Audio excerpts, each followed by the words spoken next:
The following is a presentation of the Match Talk Podcast Network.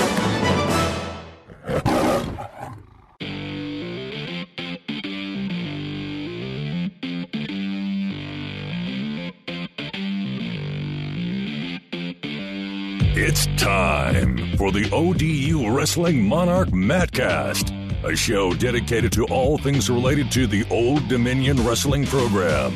On the web at monarchmatcast.com.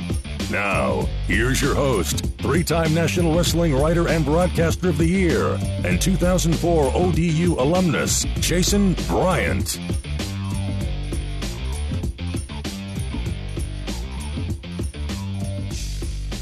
Now here with the Monarch Matcast, joined by Associate Head Wrestling Coach Daryl Thomas, fresh off the Monarchs.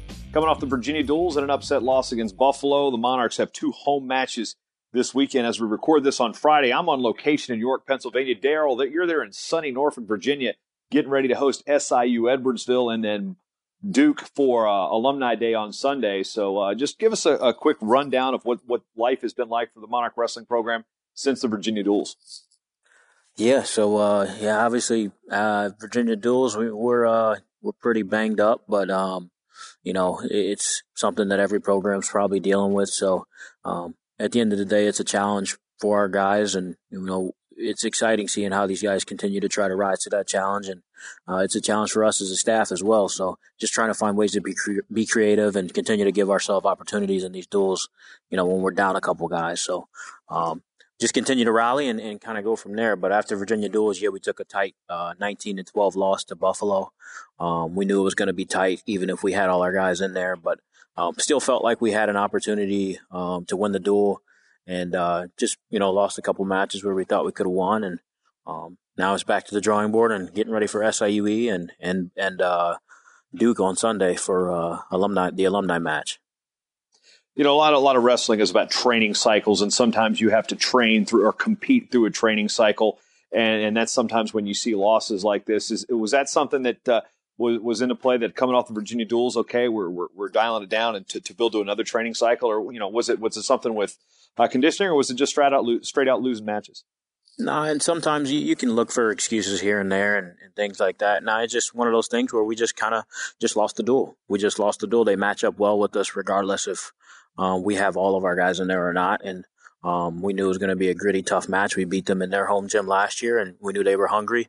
So it's just one of those things where they matched up well, and I think there were 4 or 5 matches that were decided by a point or two. So again, we knew that going in, and just on that given day, they were a little better. So looking at the injuries, of course, there's 5 guys that are nursing injuries here and there. Of course, Killian Cardinal's been out of the lineup. Kevin Budak has been in there fighting at 149. Actually appeared in the most recent NCAA coaches rankings at 149. So before we talk about the guys that are in the lineup, what's the progress with Keenan at 149, and I guess that competition at that weight class?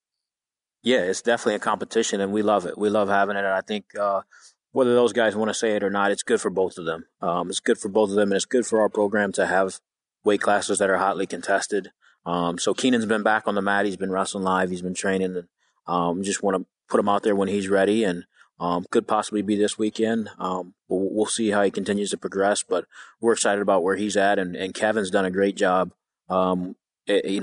taking the reins and running with his opportunity. So 2 very capable guys, and like you said, Kevin showed up in the first NCAA coaches ranking, so we're proud of him and where he's at, and now it's kind of, let's see who can go out and knock off guys and put themselves in position to do well at the national tournament. We haven't talked a whole lot this season about Darian Perry, other than he's an All-American from Eastern Michigan who transferred in after that program was dropped. Harry Minium wrote a fantastic story on ODUsports.com talking about how he was a late bloomer. He started wrestling in high school, was under 500, as most people know, going into the tournament last year at the NCAA championships, became that school's first All-American in like 20-something years. And, Coach Steve Martin thinks he can win it. He's got that ability, got that talent. But he's still having the, you win some, you lose some type of thing. Granted, his record at this point in the season is better than any of his previous seasons. Comes off with a solid win over Dom Demas and Mitch Moore at the Virginia Duels, and then, loses to a scrappy guy like Brian Lantry. So what does he still need to adjust to make sure that, he's 100% every time out? I think, like you said, I guess if you go back to last year, he was under 500, and for him, losses don't phase him mentally too much. It's just get back in the room and get better, because I think he puts it in perspective where, last year I was under 500, so if I take a loss here and there, it's not the end of the world. It's just, where do I have to get better? And he's really receptive to coaching. So when we get back in the room after a tough loss, he's always receptive, regardless if he wins or loses. But we get back in there and he gets right back to work and tries to clean up his mistakes. So really, I mean, his losses are to Ironman, the kid from NC State, Morris, who's a tough matchup in terms of body size and things like that. He's lost to Lantry, obviously. And then his other losses to, who's his other loss? I forget who his other loss, another highly touted person. But so he's got, all of his losses are to, very tough opponents where they could go either way. And like you said, the Lantry match looks bad on paper. It's a match where it's a tight 1 or 2 point match, and he gets inside trip to his back in a scramble situation. So we know that that's going to be a tough match every time out, and that kid's solid. He's really good positionally. He's hard to score on, and we scored the first takedown, thought we were in a good situation, and things like that happen. But I think he's really right where he needs to be at this point in the season, and he's only going to get better from here. So going back down to the bottom half of the lineup, Mikael Magee really has been wrestling pretty solidly all year. Has dropped the loss at the Midlands that was a little like, oh, okay, come on, you're better than that. And then you've got the win over the fall against Nordstrom of Virginia Tech, who had beaten him last year. And that was one where he was going out. He was working him and then cradled him up and pinned him. So is there something different with Mikael this year? I mean, he's still a true sophomore, still got a lot of wrestling to learn, a lot of wrestling to develop, but it looks like he's a different wrestler this year. Yeah, and I think obviously he started a little bit late this year in terms of coming off an injury early. So maybe he was a little bit more fresh, but I think the second half of the season, I mean, he's right there beating Rayvon Foley, who's I think is ranked 7th right now. He's beating him by four points or something like that. And, I had a couple questionable calls on takedowns there at the end of the match and ended up losing in overtime. So we know exactly where he's at and what he's capable of. Just hasn't really had many opportunities against guys ahead of him this year, unfortunately. And then, like you said, had the head scratcher at Midlands. It's just a tough time with Christmas break and stuff like that. So you see things like that around that time. But this second half, he's really locked in on his diet. He's locked in training wise, and you just see a difference in how deliberate he is about everything and the way he's going about it. So really excited about where he's at right now and his trajectory towards the end of the year here. 133 pounds. You've kind of had a 4 or 5-headed monster at that weight this year. Killian Cardinal has kind of jumped in and, got that first dual meet win against Rooney from Kent State. And it's like when watching this kid wrestle, he never quits. It does. Yeah. I mean, he's down big against Madrigal from Oklahoma. And that thing ends up being a 1-2 point match late, maybe another 15 seconds. Things might go differently, but it's like this guy has got like the, emotions on his sleeve, just fiery disposition out there. And he's going to fight 100% of the time, regardless if he's undersized or not. Absolutely. Yeah, I love Killian, and his fight and his demeanor at all times is always positive. And that's kind of been his MO, with him bumping up from 25, partway through the year, going up to 33 to put himself in the lineup. He's still figuring out a little bit of the differences in the weight classes, but that's kind of been his MO is, he's a slow starter, but he's a fast finisher. And we try to, trying to find ways to minimize those mistakes early, but at the same time, when he's making those mistakes, he's learning. He's having opportunities to learn and figure out the positions where he's getting scored on. And I think all of that was kind of came to a culmination when he did beat Rooney. He finally fought through some of those situations and found a way to win late when the match was close. So now for him, he's a little banged up as well right now. So, but for him, it's just continuing this is a huge year development wise, regardless of, what his record is right now, he's developing, and it's a huge year for him in terms of his career down the line. So we're excited about him, love his work ethic, love what he's about, and can't wait for him to start getting what he deserves. Of course, there's also still some competition for that weight in the room as well. Yes. Yeah, you still have, a ton of guys fighting for the opportunity. So, sometimes it's like that, Keenan gets banged up and Kevin Budak steps in and is kind of running right now. And then, you kind of have the same situation. Killian gets banged up. So guys like Trayvon Majette and Steven Simpson and even freshman Savion Haywood may have opportunities to run. So again, we like that. We love that. That's great for our program. And you really need that to really, when you're trying to take the next step, like we are with Old Dominion. We've discussed 41 and 49. We'll move to 57, where again Larry Early ranked really highly after his win over Hayden Hidley, and then takes a loss to Logan Parks in the Central Michigan duel. Is beating BC LaPrade from Virginia Tech late in the first period. They get into a late flurry in first period, gets slammed, has to go through concussion protocol, comes back not really the same guy from there on out. What's Larry's status? And first of all, I guess we may be looking for a rationale with the Parks loss before we even get to the Virginia duel situation. Parks loss, I think, just kind of got beat stylistically. Parks matched up well with him. Wrestles on his knees a lot, puts him in the front head situations where he's got to continue to get better. And so just stylistically, I think Parks wrestled him perfect, and he was kind of coming off of a Midlands, a little bit of Midlands tweak at the time. So, again, no, I'm not one to make excuses. Somebody else can give you those. He just got beat on that day. So move forward, and he gets a good win over Smithy. And now we're looking to seeing how he continues to progress and getting back in a rhythm going forward, because we know what he's capable of, and he's capable of, being at the very top of that podium. 165, Shane Jones. You want to talk about like the Rudy doesn't exist in college sports anymore. It's the walk-on, the feel-good story. But Shane Jones actually kind of epitomizes that. The guy that comes in the lineup with not a whole lot of, credentials coming out of Pennsylvania is now a solid D1 starter. He's kind of on the fringe, needs probably another 2-3 really good wins to get himself maybe into that coach's rank to maybe earn an automatic bid for the conference at the weight class. But what's it like coaching a guy like Shane Jones? Well, you know exactly what you're going to get from Shane Jones, and that's what I love about him. You know exactly what you're getting. So now for him, it's just making the decision to win. He has to make the decision to just flip the switch and say, I'm not going to let some mistake at the end of the match cost me. It's just literally making the decision to win. He's so close, and he's been in pretty much every single match, except with the exception of like the Lewis match when he was up at 74 in the beginning of the year, and maybe one other, and Chandler Rogers. So now for him, it's just literally making the decision that I'm going to win. I'm not going to leave it to chance. I'm going to go take what's mine. Moving to 174, Selden Wright. This is a guy who's shown real good flashes of excellence, and then sometimes he's still, you get that head scratching loss. I mean, sometimes you get caught, sometimes you get beat. Like you said, you're not looking for excuses, but Selden Wright can be up and he can be down. So from a coaching perspective, what do you do to make sure that again he's on his game 100% of the time, so you can make sure you win these duels and you don't find yourself in a bad position going into the upper weights? Yeah, for Selden, I think is sometimes less is more. Sometimes less is more, and just getting them feeling excited to step out there and compete, and just trying to get the most out of him in terms of his effort. Not so much about going out winning and losing, but just we need full effort here, Selden, and we need multiple attacks and for you to put your skills on display. So mainly for him is just getting him to understand that don't worry about winning and losing. Just go out there and put your skills on display, and and go from there. Let the chips fall where they may.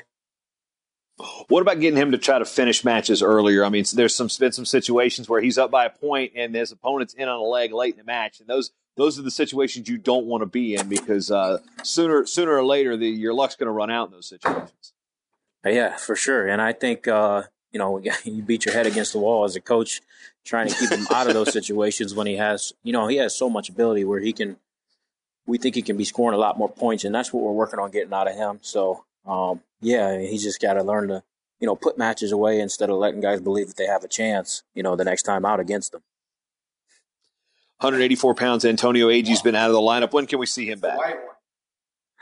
He's probably got another couple more weeks. He's got a few more weeks before he's back, but I think he's progressing well and excited about where he's at in terms of his conditioning and what he's been doing while he's been out. Yeah, he's had a pretty good year. So, I mean, do you think this will stunt his development, or is it just maybe with the injury, it might give him a little bit of a rest that he needs coming into the stretch run?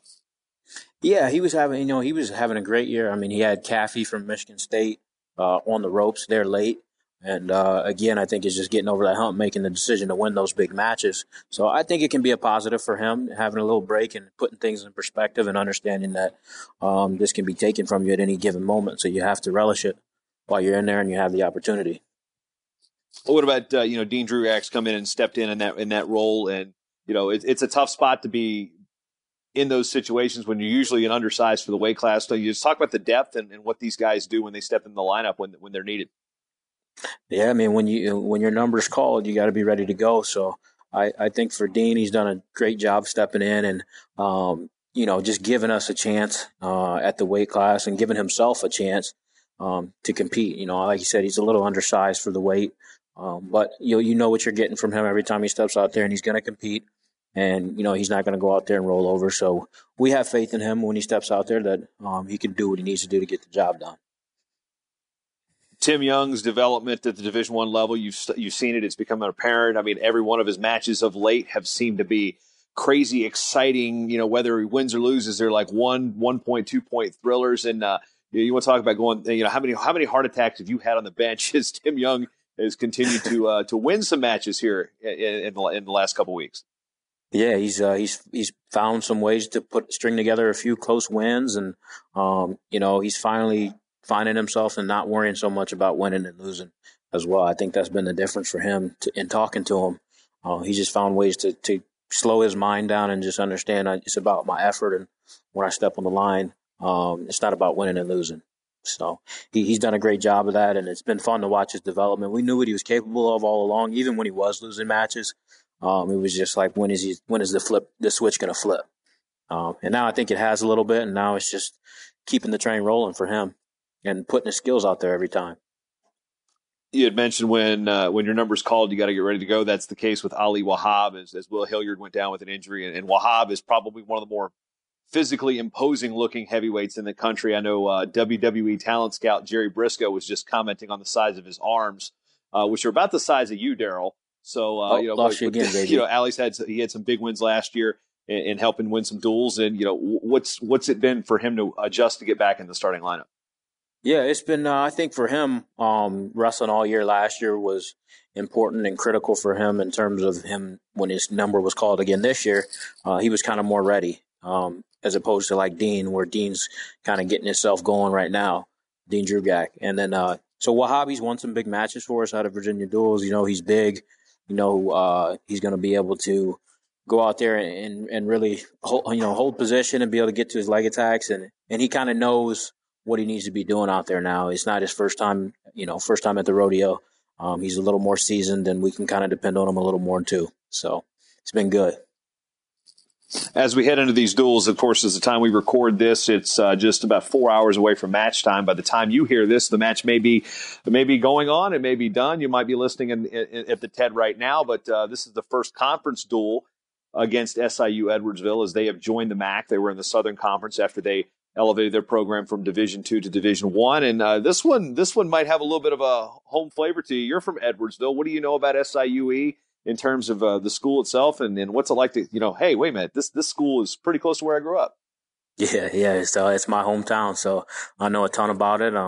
Obviously looked at going there pretty hard right out of high school, and when they were making that transition from D2 to D1, and I probably would have went there because Pat McNamara, who was a 3-time All-American at Michigan State, he came to Edwardsville around that time when I was a junior or senior in high school, and really worked with him a lot. And he was the coach at the time, so I really thought about going there just because of Pat. And when I found out they didn't get the fast track to go Division I, they had to wait 4 years instead of 2. It kind of crushed that hope and opportunity. But when one door closes, another opens. And I had the opportunity to go to Illinois. So, but yeah, know the program well, know Jeremy Spates pretty well, and he's doing a great job there. He's doing a great job, and now they're coming into the MAC and get to be home every other year to wrestle against them. So it'll be a good match. They're a good program, they're a good up and coming program, and we're gonna have to wrestle well to beat them.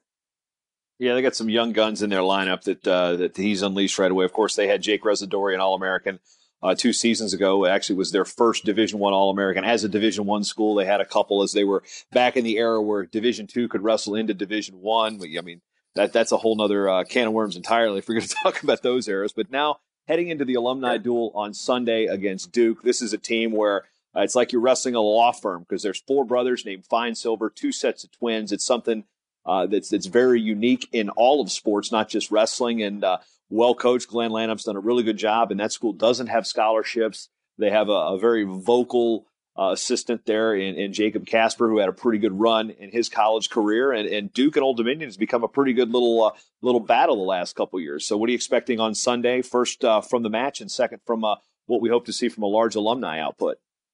Yeah, obviously Duke. I think they've beaten us the last 2 years. I know for sure last year, when it was my first year here, they beat us in a tight one there in Durham.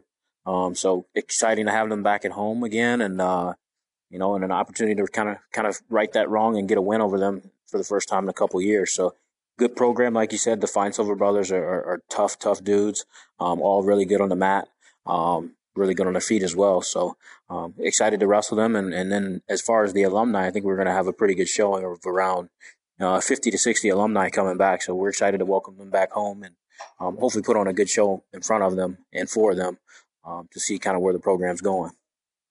Yeah, last episode we talked with 3 Old Dominion alumni who are coaching in the Southeastern District. We talked with Matt Small, Jesse Pierce, and Donald Motley. We didn't get a chance to talk to Ben Summerlin, who's at Hickory, also in the Southeastern District. He didn't have a voice.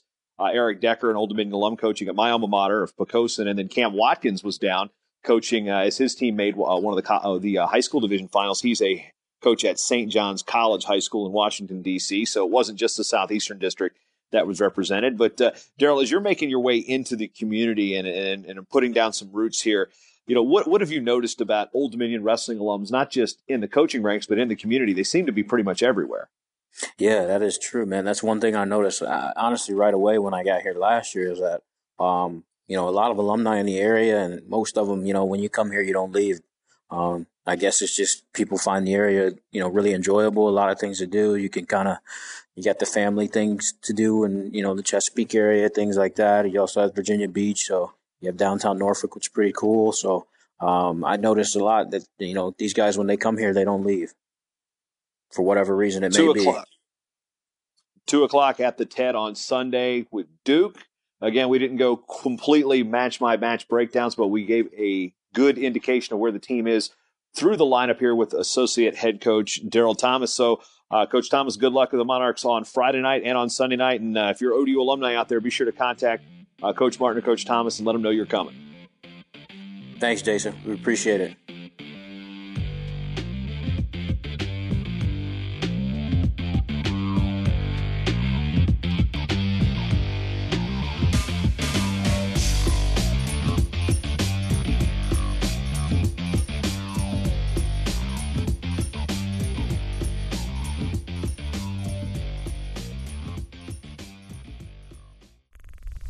Show is part of the Matt Talk Podcast Network. For more wrestling podcasts, head over to MattTalkOnline.com.